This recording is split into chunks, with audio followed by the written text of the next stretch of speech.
Hey, what's up guys? Books Delson here, back with another video, and today we're going to be doing a reaction to Dcentric's video, why I'm not opening packs for GOAT Michael Jordan today.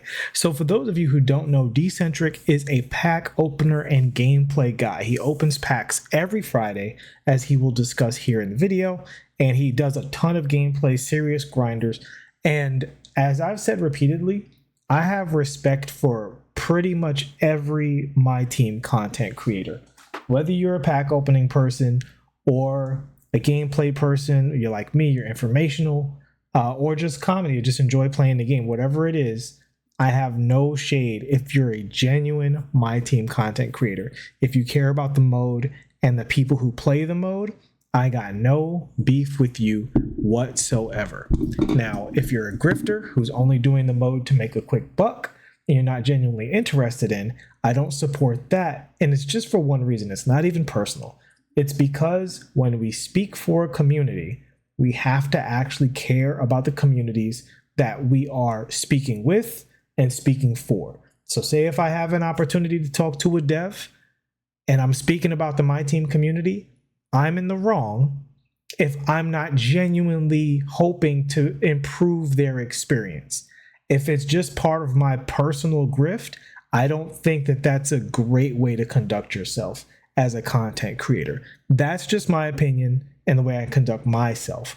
Now, in the case of Dcentric, I think Dcentric is a genuine My Team community content creator who cares about the game and wants to enjoy the game mode, including pack openings. And we will be talking more about this subject in the future. For now, we're going to react to this video, but I will give you this little kind of preview. Pack openings are objectively good content.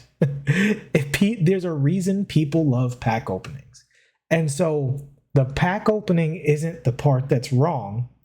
It's the odds and the pricing and the tactics and the policies that the company does that makes pack openings a problem.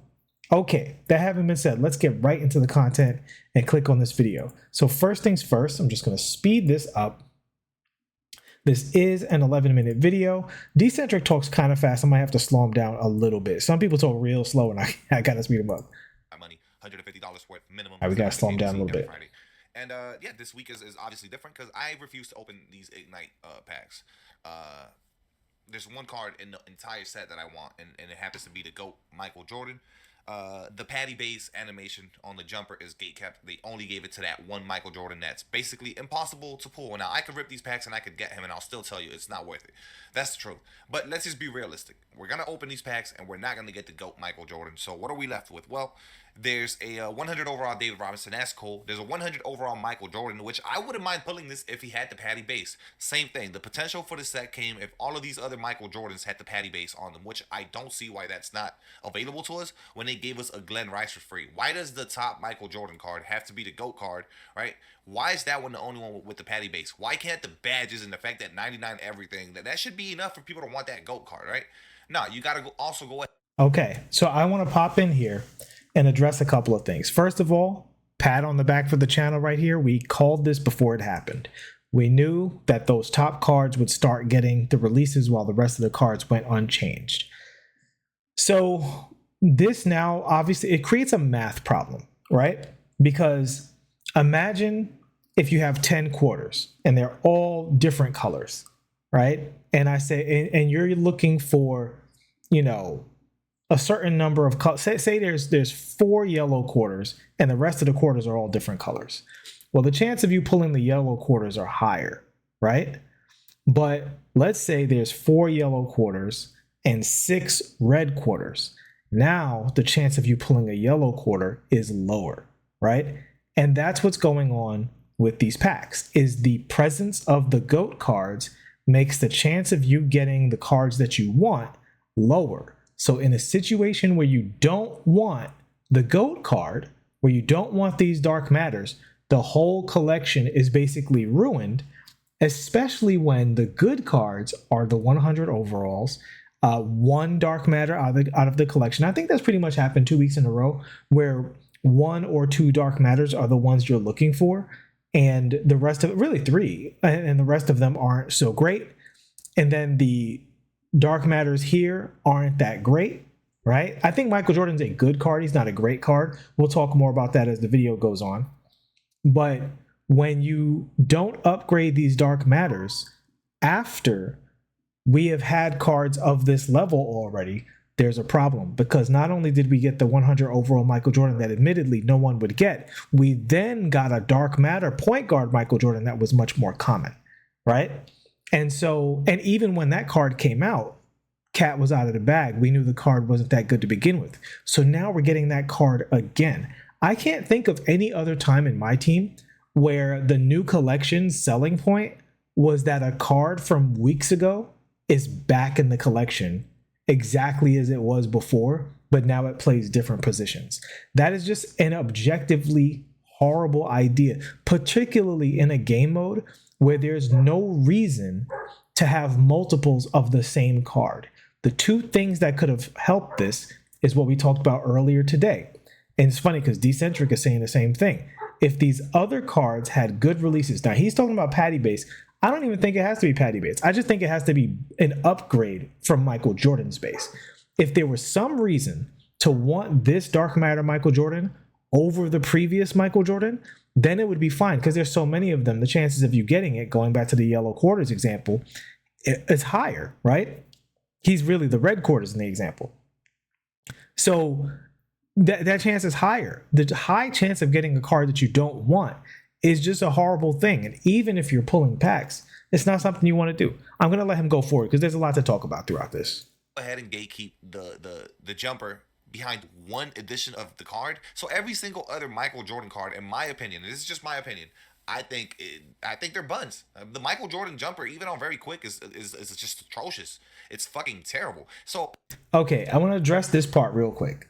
Michael Jordan is not a bad card in my team. Michael Jordan is a good card in my team.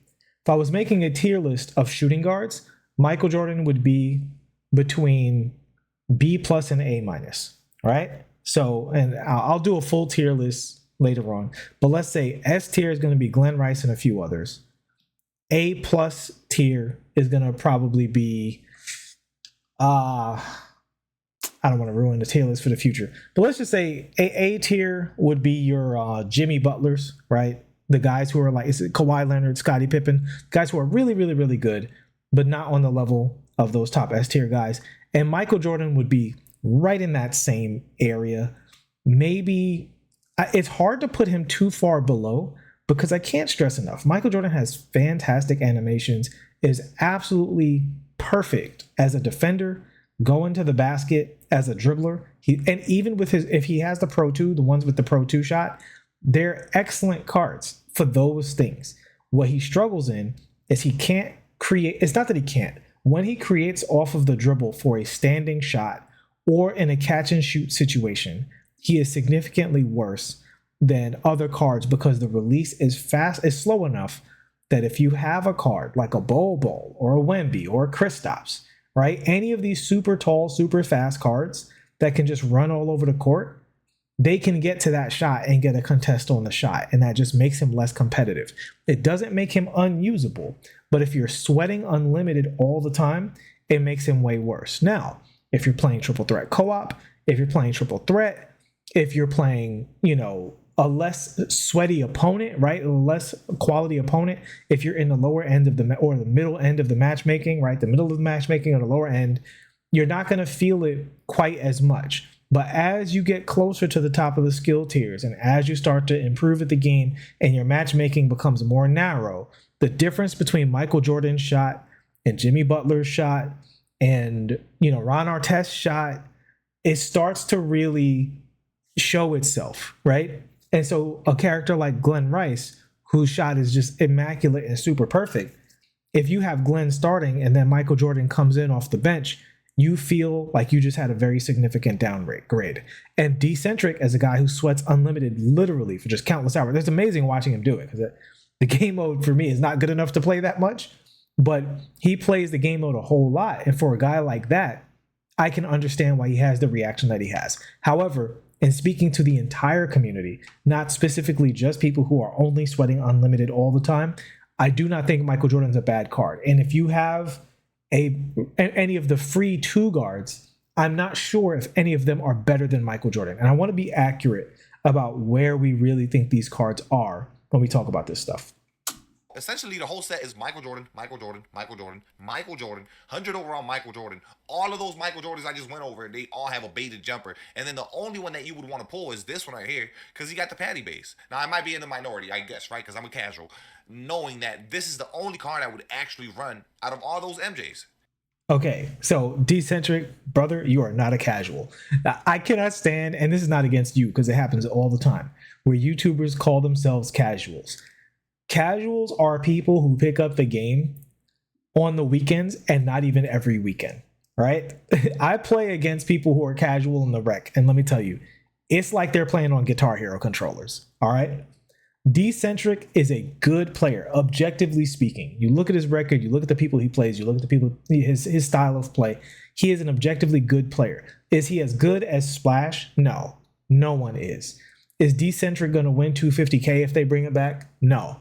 But might he get in? Maybe, right? Like Dcentric is and anybody who even has a chance to get into 250K, you are in the top 1% of players, at worst, like the top 3%.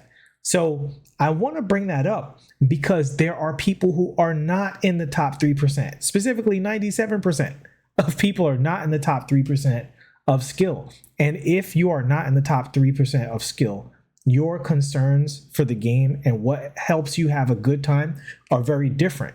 And I'd be a fool to not recognize that if you just came into my team, say 3-4 weeks ago, and you missed out on Shea and a lot of the cards from last season, and you get the Pro Pass and you can get Dr. J, and then you open up these packs and you spend 100K MT or something like that, and you get a Dark Matter like Michael Jordan, you're going to be over the moon. And it's totally fine because he is actually a fun card. And you go play triple threat, if you're coming from the park, you're probably killing people with this Michael Jordan card. And a park player, and again, I'm friends with a lot of them, right? I have hundreds and hundreds of games in the rec this year. If they play that Michael Jordan card, they're going to be like, what is he talking about? It's a bad card. Because they're not playing Unlimited versus Sweats where they're literally baiting the Michael Jordan card as like a form of their defense, and you're feeling that deficit. And we, as a community, we always talk about elevating the conversation here on this channel. And again, I'm not going at Dcentric because I think from his perspective, he's totally right. But as a community, I do think we need to understand the whole community and the way it goes.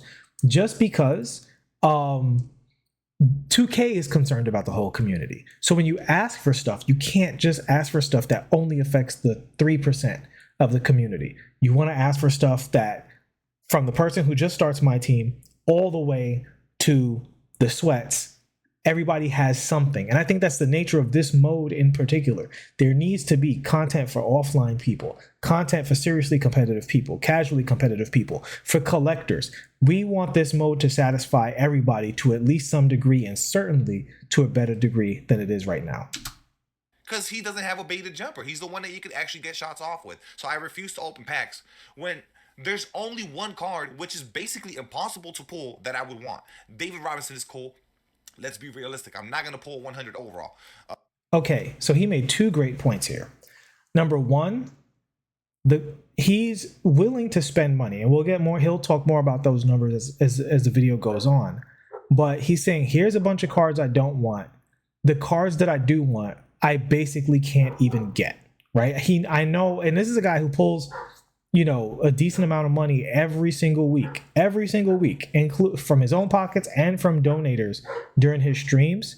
And he's saying, I have no chance to get these cards. I know we talk about it casually, but I think this community is a little soft on how bad the pack odds are. Because as a person who breaks these cards down, and a lot of you guys have talked to me about how my breakdowns have helped you, how the tutorials have helped you. So I hope you can trust that I know what I'm talking about, at least most of the time. The difference between the good cards in this game and the not so good cards in this game, it's not that extreme until you get to the very top of the skill tier. And even at the very top of the skill tier, and I hate to sound, insulting, but the My Team community on an individual basis is not as skilled as the Pro-Am 2K League community. And it's for a reason. It's not because they're worse players like inherently. It's because the mode has bots. And it's because the bots do so much more, the player has to do less, right? So in previous 2Ks where passing lanes were really difficult, you could just be really great at passing lanes and possibly make 250K. All you had to do is be great at passing lanes and great at shooting. And you might, if you were really good at those two things, you never had to learn how to dribble. You never had to learn any plays. You never had to learn a freelance. You never had to learn the post game, right? So the point of that is the differences between the cards is not nearly as important as the difference in skill level. If you're a really, really good player, you do not need the best cards in the game to win 80% of your games. And I mean that very seriously. If you're really, really good at the game, most people, especially in my team, don't get really good at the game because there are other incentives, as we discussed, for enjoying the game mode. So if I was to make an extreme comparison, say Pro-Am, the only reason to play Pro-Am is to beat good players at 2K. That's the only reason. There's no other incentive. I mean, technically double rep, right? Like the rep is faster, but there's no other reason to play that, right? It's not a chill mode. You're not relaxing. If you don't go into that mode with maybe not a meta lineup, but a lineup that compares well to a meta lineup or a meta lineup, you don't have a chance to win a lot of games. And that's what you're trying to do, is to test your skills. That's not my team. You've got, as we said before, you got collectors. You've got people who just like offline, people who just like doing objectives. It's not purely competition. And that's a gentle way of putting it, right? And this, again, is not against the My Team community. It's the way the mode is designed.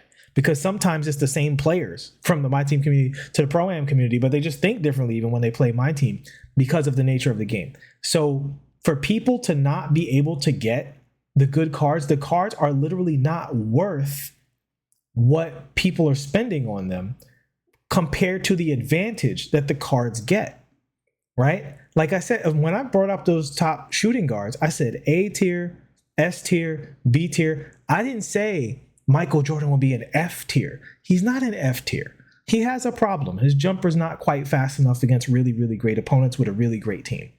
Okay, but if the opponent's not really great and their team's not really great, then you don't really see the big difference between Michael Jordan and Ron Artest, right? It's not as big of a difference.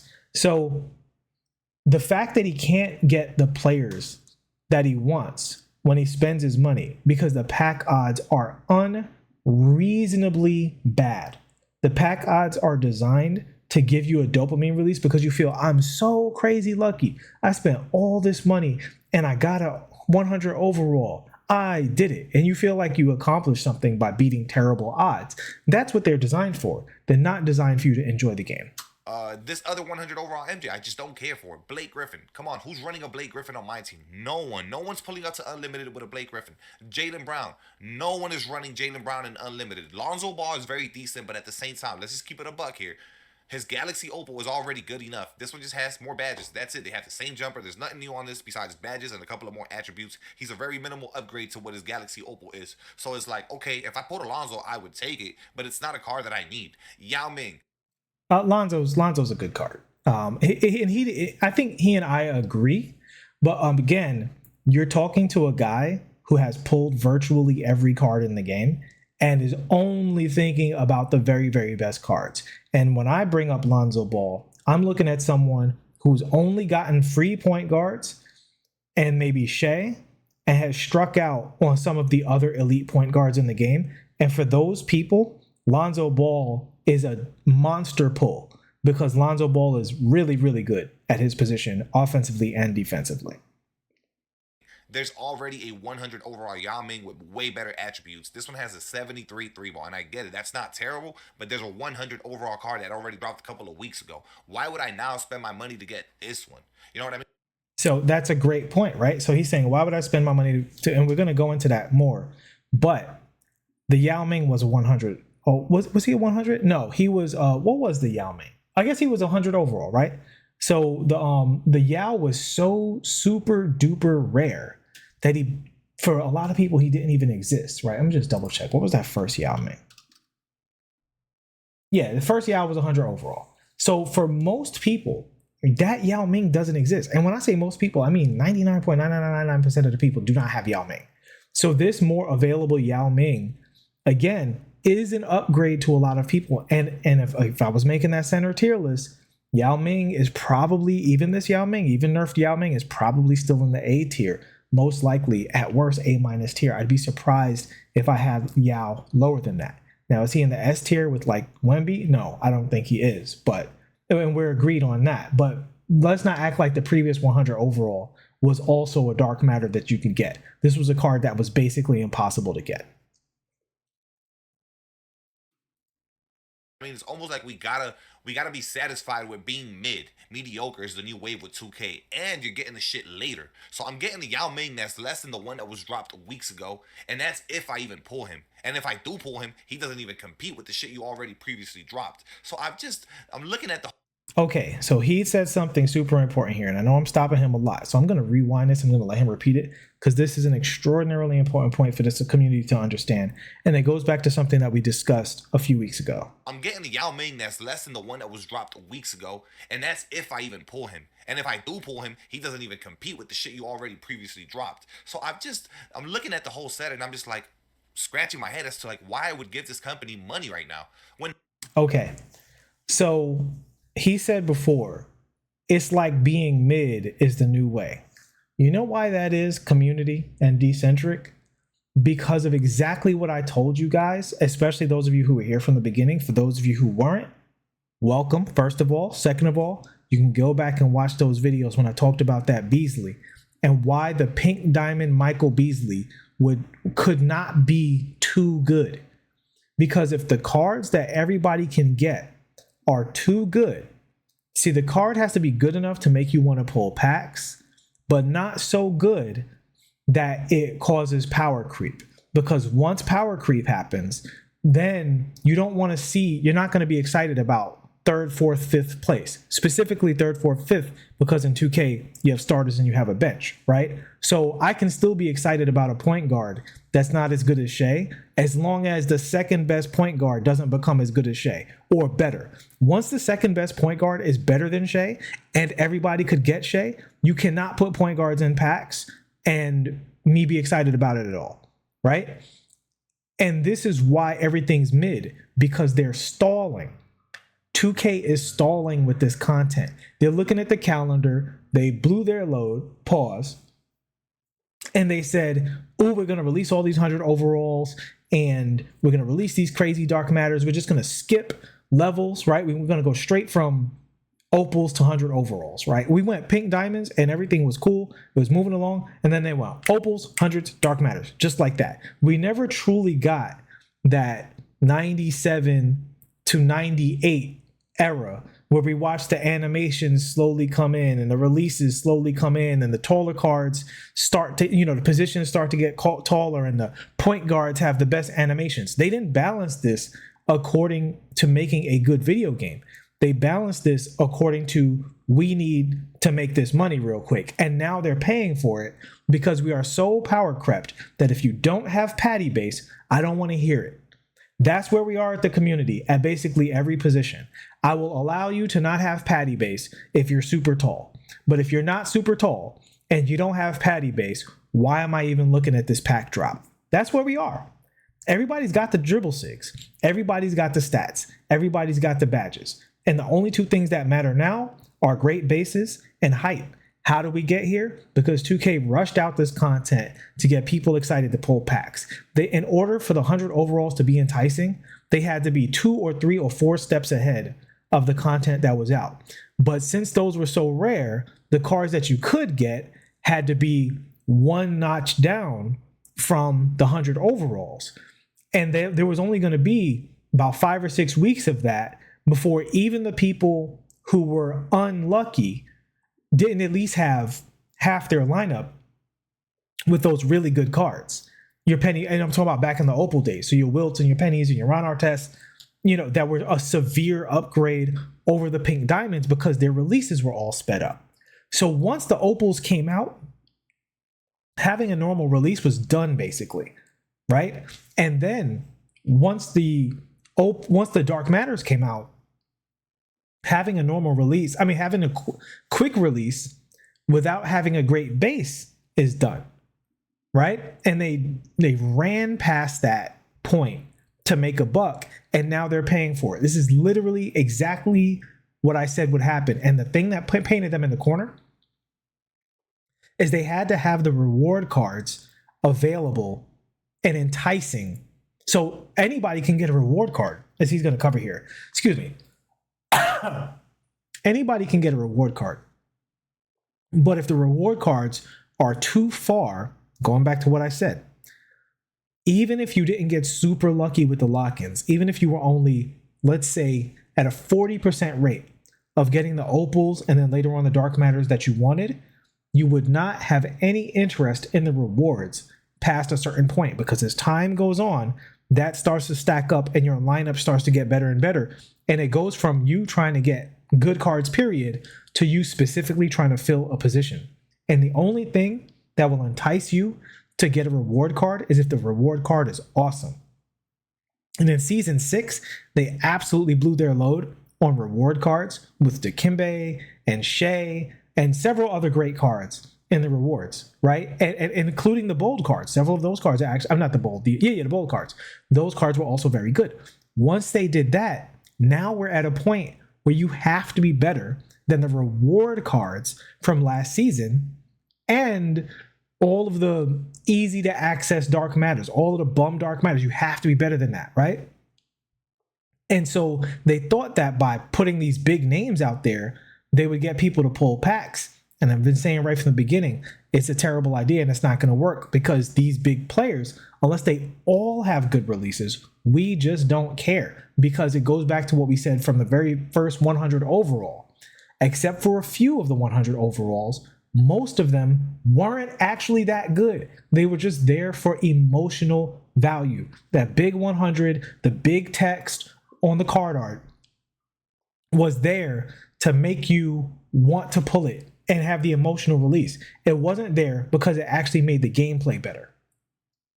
The only card realistically that I would want from the set is the GOAT Michael Jordan and the David Robinson. That's it. Because even the Yao Ming to me would be a slap in the face. And I know that sounds entitled, but I mean, hard-earned money should go a long way, right? That Yao Ming right there does not compete with the 100 overall. I know that the jumpers are the same, the attributes are not, the badges are not. I'd much rather have a 100 overall Yao Ming, and that's the bottom line. Okay, now I know some people are going to say that does sound entitled. I actually agree with him here. So if when 100 overall Yao Ming came out, one person spent $150 and got two people, they both spent $150. One of them got Yao Ming, one of them didn't. In game, they both did the same thing. They both contributed the same amount of value to 2K, but 2K gave them different value in return. They said, you get 100 overall Yao Ming and you don't. And now this week, let's say those two people go in again, and one of them the one who didn't get the 100 overall Yao Ming, he puts the same money again and he gets dark matter Yao Ming. He objectively got less for his value. And that just sucks. And obviously that's the nature of gambling, but we didn't ask for a gambling mode. We asked for a card collecting mode. And as a person who spends a lot of money on the game, Dcentric has every right to say, give me value for my money. And this is going to be a recurring theme. The My Team community is the only community in 2K that can spend money and not get their money's worth, right? You can say that builds in the park and rec and all that in my career are overpriced, but you know what you're paying for if you pay for it. You're paying for a build that is probably going to give you thousands of hours of gameplay. Is this me saying that the build prices are totally fair? It is not. What I'm saying is, if you agree to the build prices, you are getting what you wanted out of the situation. When you pull packs, you want the cards that you want, but 2K might give you nothing that you want. Reality is, I've been playing this game mode for way too many years, and I know that if we had an auction house, I wouldn't be stuck with a mid Yao Ming, and I'd be able to go for the other one. That's the reality right there. The fact that we do not have an auction house is fucking up the game mode. I've been quiet about it. I've mentioned it on stream that they need to bring it back, but I'm at the point now when these promos are very sickening, and I got here due to the fact that last week I spent 150, and it's not even about the money. That's the truth about this, because it's not even about the money. Y'all know we all combine as my, subscribers and my viewers. We all pitch in and we make these pack openings possible. I have the funds for a pack opening today, so the funds is not the problem. It's the thought process behind it. Like, why am I gonna rip when I know I can't get the card that I want? There's no point. It's almost like just making a donation to a multi-billion-dollar company to get nothing in return. If I pull a shitty Michael Jordan, there's no value that I'm getting from it because there's no auction house. I gotta quick sell him for 90,000 MT and then do nothing with the MT because there's nothing I can do with the MT. Literally just doesn't. You can't do nothing with it except gamble some more to pull. Okay, so this is another thing that this community mentions, but I feel like we need to be really hard on 2K about this. Getting getting a dark matter is so difficult and the odds are so low. Selling a dark matter does not reflect that. See, let's say you sold a dark matter for 250k MT. So that means if you pulled 2 dark matters, you'd be able to lock in the collection for another random dark matter if you sold the 2 dark matters you pulled. That still doesn't guarantee you what you want. Even if the dark matters were worth 1 million MT, the odds are so low that you're not guaranteed to get what you want. So for the dark matters to be like 90k to 100 or whatever KMT, that is a horrible return. And because they're not in the market, they don't have a number that they have to reflect off of in terms of the percentage of their main price. There is no main price. Their price is infinity.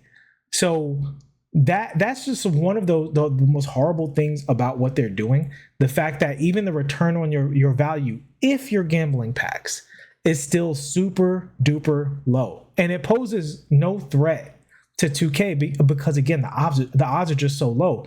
For them to just give you a better return on the dark matter cards that you don't want, that you pull, to be able to stay back in the game. But of course, they're trying to bleed people dry, trying to squeeze blood from a rock so that there's just no wallet unturned when it comes to gouging people. Or the same card, which is a Michael Jordan that doesn't run. So I hit this wall looking at the promo, and I'm like, well, if they would have put the Michael Jordan patty base on all the other Michael Jordans, I would have settled. And notice the word that I'm using. I'm using the term settled because I still wouldn't be happy. I would want to go Michael Jordan, right? We want the best. As humans, we all want the best option available. Why would we want to settle? But I would have been willing to settle for a lesser Michael Jordan at the 2 spot, a shooting guard, point guard, Michael Jordan. This one right here, the GOAT series Michael Jordan, just a standard dark matter, not a GOAT or a 100. There's a 100 overall card in there. I'm not even asking for that. I'll settle for this one right here if you would have had the patty base. But no, they had to gatekeep the animation for just the one standalone impossible card to pull. Doesn't make any sense. We already have a Glenn Rice that almost everyone has on their accounts because, you don't even got to win to get the rewards anymore. Then this season, we got J.R. Smith as the reward, who's absolutely just terrible, right? Like, why would you grind for that? So that's kind of where I'm at today, guys. That's why you guys are not getting a pack opening. I know this is a rant, but this is almost to set you guys up for the future of the channel here, right? If they're going to drop these promos where the one card that's good, it's just one, and it happens to be the GO card that I know I can't pull, I can't load this shit up on a Friday and just donate the money away. The money that you guys give to me to open on packs, or that, my own money. If for example, this week we're going to raise the funds to open the packs, right? I still have enough for it, obviously, but that's not the point. I refuse to give them money for cards that I don't want, and then for a card that I can't pull. So this is like to me, one of the saddest things about my team and what 2K has done, because I maintain my team probably, more than most video gaming communities, they're not reluctant to spend money. Obviously, if you know money spent, but I'm saying the people who are spending money, it's not like the park. No one wants to spend money on their build, but it's just so miserable to build a build from 60 to 99 overall without spending any money if you don't already have builds earning in the game. that most people's first builds they're going to drop money for. They don't really want to, but they'll do it because they know they're getting their money's worth, right? The My Team community just wants to enjoy when they spend money. They're not even saying make the mode free, make everything super cheap, blah, blah, blah. They're saying, hey, if you're going to ask me for money, can you at least do me the service of giving me my money's worth, giving me a return on my investment? Why is it that you, as a billion-dollar company, can be so stringent about how much you're getting out of the community, but the community has no right or way to ask you to give us return on our literal value? We're giving you money and we're saying we demand a product in return. That's not entitlement. That's capitalism. That's the problem. If the set was like I said, I would have settled for the patty base on the standard Michael Jordans, and then at that point, anything else would have been extra. If I pull Lonzo, okay, fine, I got the Dark Matter Lonzo, I'll take it. If I would have pulled Yao, okay, we're settling again because there's a better edition, right? But I need to at least know that, okay, I could pull this Michael Jordan who's instantly gonna make my team better because he's gonna have patty base. I can run him at the one alongside Glenn Rice, and now we got some shit going on the offensive end. Plus Michael Jordan cards, no matter what card it is, he's gonna clamp up. He's a really good defensive card, right? But no, they kept the ante, gave it to the one card that only 0.1% of the community is gonna have. So yeah, guys, I don't know, man. Am I going crazy here? Am I doing the wrong thing? You are not going crazy, Dcentric. And it shows just how far 2K has fallen when someone who not only is building their channel partially, in large part, from pack openings. If you've never seen a Dcentric pack opening, it's really different than Henry because Dcentric does it live, so all of the drama and suspense is there. You got people participating and giving him money because it's really like paying for a community show. It's not literally just about the packs. It's about the drama of opening the packs, right? And the show and stuff like that. And it's so bad right now that even though he's receiving money from his viewers, he's saying that doesn't feel good. It feels so bad, I'm literally going to change my channel that is actually profiting me because that's how bad it feels. This is how far the mode is falling and how far 2K has fallen in terms of their policies. I know you guys know this. You know me. You guys know I'm a pack fiend. You guys know me as the guy that opens packs no matter what. And then it's like, I feel like, damn, it is so bad to the point that even I got to take a step back and say, no, I refuse to open these packs because it just doesn't make any sense. Blake Griffin doesn't run. None of these Michael Jordans, including a 100 overall, he does not run. Jaylen Brown doesn't run. Yao Ming is not the Yao that I want. I want the 100 overall. Lonzo Ball is just an upgrade to the Opal. Is he better than SGA? Do I even need Lonzo when I got level 40 point guard Joker? So things of that nature. It's just like, y'all got to give me a reason to open packs. I want to be opening packs. I want to give my viewers, you guys, I want to give you guys what you want to see. I know you guys will love the Friday pack openings, but guys, I got to let you know, if this is the route that that we're going to go for this whole season, I don't see me opening packs. I just don't see it, guys. I can't open these packs if this is the route that they're going to go. Like, I mean, I could rip $150 right now and pull fucking all these different Michael Jordans. I would be unhappy. If I pull Blake, I'm unhappy. I pull Jaylen Brown, I'm unhappy. If I pull Lonzo, I feel whatever about it. If I pull Yao, I'd be like, okay, that's solid, but he's not even the best Yao in the game, and it's already Joan, right? So it's like, if I don't pull the GOAT Michael Jordan, I feel like I threw away the money. I don't want. So there you go. If I don't pull it, then I feel like I threw away the money. The fact that if has a number, we don't know what the number is, but we know that it's less than 2% and very likely less than 1%. And I would even go as far as to say likely that it's less than half of 1%. That's the number. So if I don't beat that number, pulling packs, and the packs are very expensive, right? The packs are very expensive. I don't remember exactly how much 11,000 VC would be if you did all, but I think it's $10 for 35,000, right? $10 for 35K. So basically, you can only open 2 packs for every $10, and then obviously some of it would fold over as you spent 10 until you get to Dcentric and Troy Dan numbers, right? So for $10, you have a 0.00 whatever chance to get these packs. And everybody who's ever pulled packs, and mind you, confession.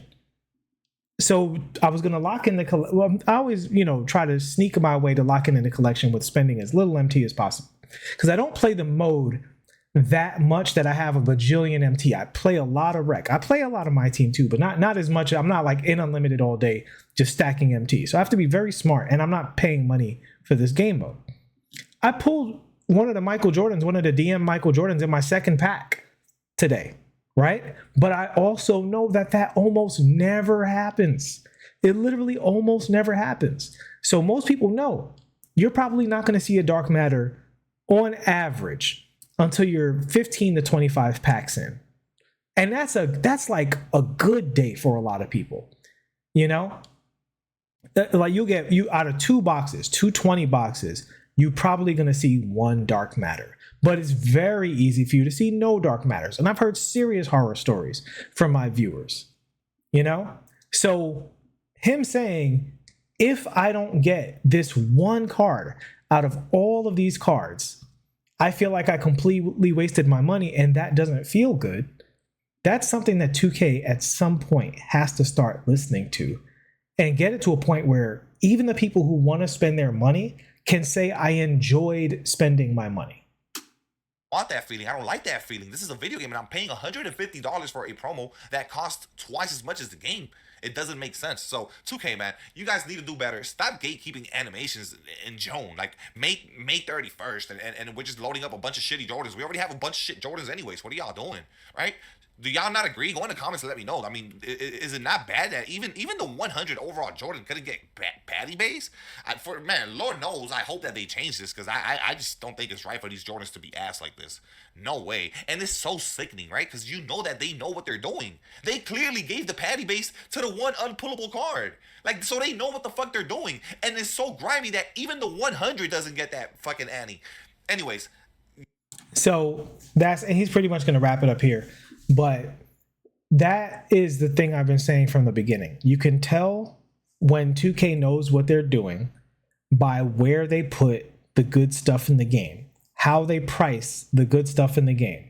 Before the year started, patty base and certain dribble styles, I think Michael and Michael's dunk package, all of them were behind achieving starter 3 in rec, right? Well, in my career, you had to reach starter 3 to unlock those things. So automatically, only the people who play a lot and the people who win the most amongst the people who play a lot are going to get access to these powers, which incentivizes the competitive community. So then by the time it comes over to my team, this is how they're pricing it. They're saying, oh, if you want to be competitive, then you have to pay us infinity money until you get this super duper rare card. God help you if you didn't get Glenn Rice, right? If you're a competitive player, that's what they're saying. They're saying there is no pathway aside from spending so much money. We will put out a whole bunch of the same card over and over and not give you a competitive advantage. So I've already defended the Michael Jordan card, and he has as well. He's talked about it throughout the video. He said baited jumper. He didn't say anything else negative about the card. You got to understand who you're talking to, right? It's an unlimited, grinder. So he's feeling the burn of the weakness of the card on a regular basis. But it's one thing to acknowledge that Dark Matter Michael Jordan is not an objectively terrible card. He is an upper mid-tier shooting guard. It's another thing to also understand that 2K knows the difference between patty base and Jordan base in this game. This is not a perceived difference. This is a difference that they knew before the game even launched. Y'all know where I stand on this. If next week they do the same shit where they drop a LeBron and give him patty and all the other LeBrons are dog shit, then it's just what it is, boys. We're gonna have to figure out what to do here. I'll just keep on streaming unlimited for you guys. Obviously, if they drop a really strong set, that all the cards I'd be okay with, and I'll rip those. So this is an interesting thing before we close this out, right? And again, we're going to be coming back to this subject, guys. So if you do enjoy these discussions, let me know, because we're going to keep it going. Because I want to, as we talk about, I want to elevate the conversation, and I want to have the actual points laid out somewhere so that everything isn't pure emotion. Not that Dcentric is even doing that. In fact, I think Dcentric is an interesting case because he's not saying I'm suddenly against pulling packs. He's saying these packs stink so bad that even though it benefits me to pull packs and my audience enjoys pulling packs and I enjoy pulling packs, I simply cannot do it with the way you're doing the content right now. So whoever designed this content, that's the level of job you guys did. Thank you guys so much for rocking with me throughout this discussion, and I will see you all in the next one. Please like and subscribe if you have not already, and as always, thank you for your support. Peace.